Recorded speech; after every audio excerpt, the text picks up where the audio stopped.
Bonjour à tout le monde, ici Jean-Claude Selly, guérisseur, magnétiseur en Suisse. Aujourd'hui, nous allons parler de nos guides spirituels. Mais tout d'abord, êtes-vous bien abonné à ma chaîne YouTube car cela me permet réellement d'avancer. Merci aussi de liker, de partager cette vidéo si elle vous a plu. Et sous ces dernières, vous trouverez des liens utiles comme mon site internet ainsi qu'un numéro de téléphone pour me contacter. Sans plus tarder, nous allons parler de nos guides spirituels. Qui sont nos guides spirituels? Nous avons tous un ou plusieurs guides spirituels. Dans la majorité des cas, ce sont des hommes ou des femmes comme vous et moi. Généralement, ils ont été, pendant une ou plusieurs vies antérieures, des membres de notre famille proche, des amis intimes ou encore des personnes qui ont accepté de nous accompagner sur le chemin spirituel sans forcément nous connaître. Ils peuvent être aussi des personnages provenant de tous les plans possibles, de mondes éloignés ou même de planètes où nous aurions vécu durant une période ou dans une vie antérieure. Quelle est leur mission? Des guides spirituels sont là pour nous montrer le chemin plus que pour nous protéger. Leur action est malgré tout limitée. Ils ne peuvent pas interférer dans nos libertés autrement que par des suggestions intérieures. Nous recevons ainsi ces informations sous forme d'inspiration de pensée qui guident nos choix. C'est une mission qui leur a été confiée ou qu'ils ont demandé. Souvent, ce sont les personnes proches de nous intérieurement qui nous aiment et qui font la demande de nous guider. C'est un cas habituel. La personne qui devait nous guider laisse ainsi la place à quelqu'un de plus proche et ira guider quelqu'un d'autre, comme nous l'avons vu par exemple dans d'autres exemples. Les guides envoient à chacun d'entre nous des messages afin de nous faire travailler sur ce que nous avions à comprendre en venant sur Terre, c'est-à-dire notre mission. Pour cela, il suffit de les écouter et de les entendre. Ils sont là pour nous aider et nous faire passer le message. Ils nous guident pour nous amener vers le meilleur de nous-mêmes, mettant entre nos mains les matériaux nécessaires à notre évolution. Ils se tiennent à notre niveau et souvent avec beaucoup de patience nous amènent à notre rythme et malgré nos chutes vers la lumière. Quelles sont donc les limites de leur action? Ils ne peuvent pas nous éviter de vivre certaines expériences parfois difficiles car elles sont souvent liées à des leçons que nous n'avons pas encore comprises dans nos vies précédentes. Il s'agit principalement d'expériences que nous devons vivre en venant sur cette terre. Il en est de même pour nos mauvaises rencontres qui doivent être vécues malgré tout. Il s'agit généralement de comptes à régler, datant de nos vies antérieures. Nous retrouvons ainsi sur notre chemin les personnes avec lesquelles nous avons eu des différends ou des contentieux que nous n'avons pas réussi à résoudre lors de nos vies passées. Le guide ne pourra pas interférer dans ces cas-là. L'utilité générale du changement de guide provient du fait que nous avançons beaucoup plus rapidement sur le plan terrestre que sur les plans astraux à cause de l'opposition entre la matière et l'esprit. C'est souvent cette opposition qui nous fait grandir au niveau spirituel. Il arrive parfois que celui qui est guidé arrive au même niveau spirituel que son guide. Le guide laisse alors sa place à un guide plus avancé spirituellement. C'est l'autre raison pour laquelle nous changeons de guide. La première raison était explicitée dans l'exemple où le guide venait de recevoir une autre mission. Il est important que la personne accompagnée soit proche de son guide car elle pourra avancer plus facilement étant au même diapason que son guide. Elle recevra ainsi plus aisément les messages transmis, messages toujours empreints de confiance et d'amour. De plus, elle les écoutera avec d'autant plus de facilité qu'elle ressentira intérieurement une certaine complicité. Le guide spirituel peut-il nous abandonner? Il y a des cas rares où le guide laisse se débrouiller seul quelque temps celui qui l'accompagne si ce dernier est devenu très orgueilleux.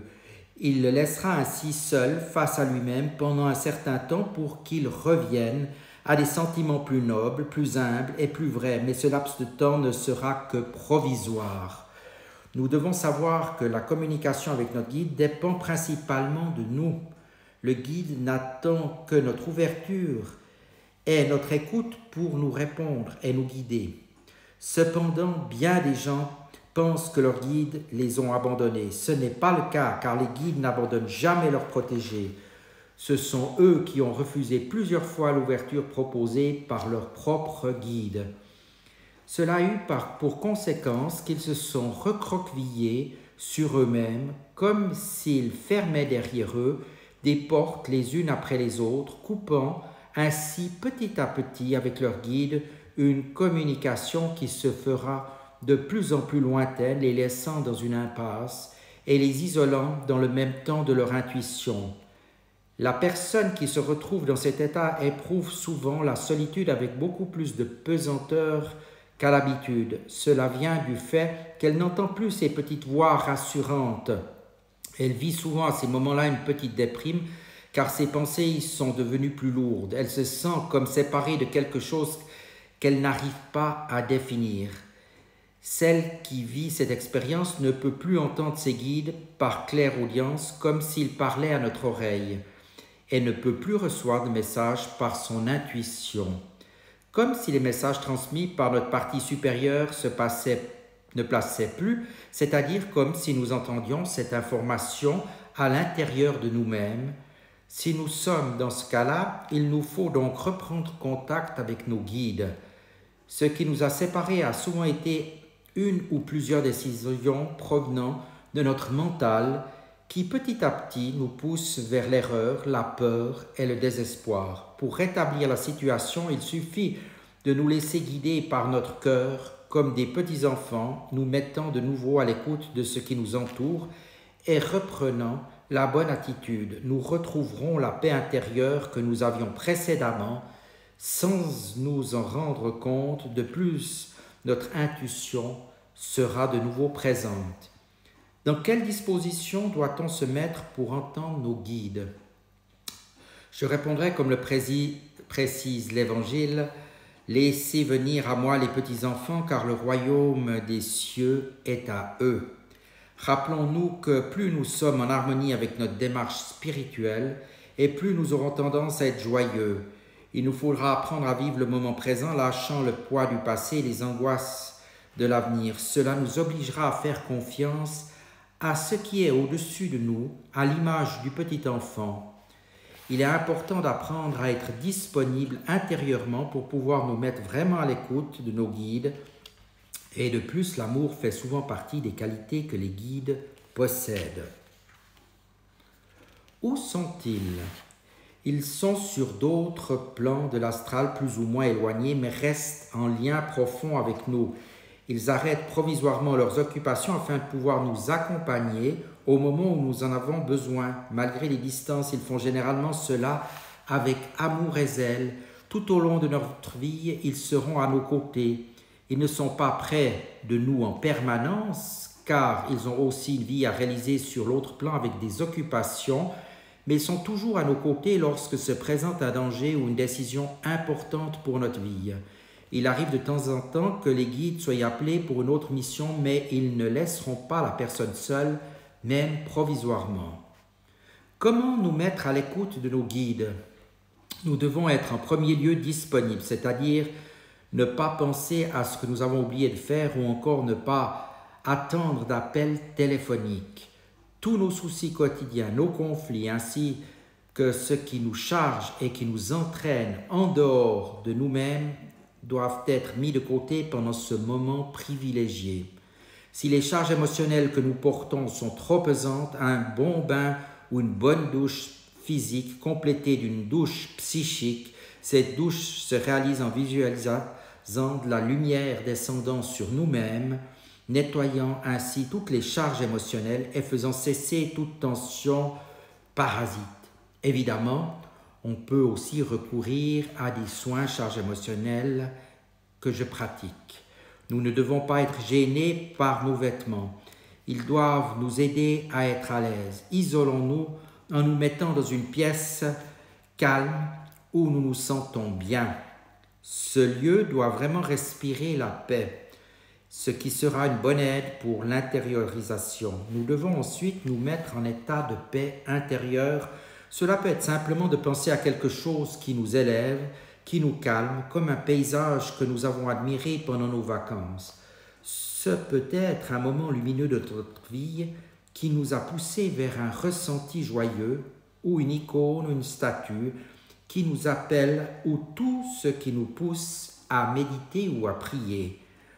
Nous choisirons ce qui nous convient le mieux, le but étant de trouver un calme intérieur. Nous pouvons prendre des supports tels que de l'encens, une musique douce, qui élèveront les vibrations du lieu et nous aideront à plonger à l'intérieur de nous-mêmes afin de nous rendre disponibles pour entendre cette petite voix. Lâchez votre mental qui vous amène vers des pensées plus lourdes et pensez avec le cœur. Cela vous mettra en état alpha, vous devez à ce moment précis vous sentir plus léger, comme si vous étiez en haut d'une montagne que vous avez gravie et qui est en fait votre sommet intérieur. De là, posez une question importante pour un sujet qui vous est cher. Si vous n'avez pas de questions, vous pouvez demander un message pour quelque chose de précis et mettez-vous à l'écoute de ce qui vient. Vous aurez l'impression d'entendre votre voix à l'intérieur de vous, mais à la différence de vos pensées habituelles, vous remarquerez que les pensées sont tout autres, plus élevées, plus pertinentes qu'il y en a moins, mais qu'elles contiennent une charge d'amour qui pousse parfois aux larmes. Vous remarquerez qu'elles apportent une joie intérieure, presque palpable au niveau du chakra du cœur, ce qui vous montrera que vous avez établi le contact. À chaque fois que vous ferez cette démarche à l'intérieur de vous-même, faites cela comme un acte sacré. Les anciens parlaient du cœur comme étant le temple de l'homme, ce qui signifie que c'est le lieu privilégié de rencontre avec le haut. Comment alors distinguer la voix de notre intuition, c'est-à-dire de la partie supérieure, par rapport à celle de nos guides spirituels? L'intuition arrive souvent en réponse à une question ou une interrogation. Elle est reçue par l'intermédiaire du chakra coronal, alors que la voix de nos guides spirituels est perçue soit au niveau de nos oreilles physiques, soit au niveau du chakra de la gorge, correspondant à la clairaudience. Le timbre de voix peut être le même que celui perçu avec le mental, mais le niveau vibratoire des phrases sera d'un niveau bien supérieur au mental, qui lui-même sera au niveau cérébral, que l'on nomme l'état bêta. Les phrases créées par le mental seront beaucoup plus denses. Nous pouvons remarquer que ce qui vient du mental est orienté vers le passé, soit vers le futur, mais non dans le présent. Elle se caractérise souvent par la peur de ne pas anticiper pour ce qui est du futur ou d'avoir oublié de faire quelque chose pour ce qui est du passé. Le mental a la particularité d'être analytique, cherchant sans cesse à justifier les choses. La pensée provenant du mental est proche de notre pensée. Elle n'anticipe la pensée que nous avons à l'instant même dans notre tête qu'en l'extrapolant une ou deux fois au maximum. En règle générale, nous percevons les messages à travers notre intuition plus que par nos guides spirituel au moyen de la clairvoyance. Cela provient du fait que notre esprit est perpétuellement avec nous. De plus, il est toujours disponible pour nous transmettre une information ou un message à condition d'être dans un état de réception nécessaire. À l'inverse, nos guides ne peuvent pas être aussi présents que notre propre esprit, car ils ont leurs propres occupations. Ils descendent jusqu'à nous pour des questions importantes, réclamant leur présence. Leurs réponses seront aussi élevées au niveau vibratoire que celui de notre intuition, mais elles seront plus amicales et plus empreintes d'amour, car c'est un dialogue d'amour et d'amitié authentique qui passe à travers ces messages. Notre guide n'est pas indifférent à ce qui nous arrive, il manifeste envers nous beaucoup de patience et d'amour. C'est lui qui a accepté d'être notre guide, on le lui a peut-être demandé, mais il était libre de refuser. Voilà, j'espère que ces quelques paroles vous inspireront, vous permettront d'entrer en contact avec votre guide spirituel. N'oubliez pas que plus que vous êtes dans un état de réceptivité, de calme, de l'instant présent, plus vous attirez ces énergies, ces messages de clair ressenti, de clairaudience ou de clairvoyance à vous. Je reste bien entendu à votre disposition pour des soins et nettoyage énergétique à distance et même en présentiel. Et vous dis à tout bientôt.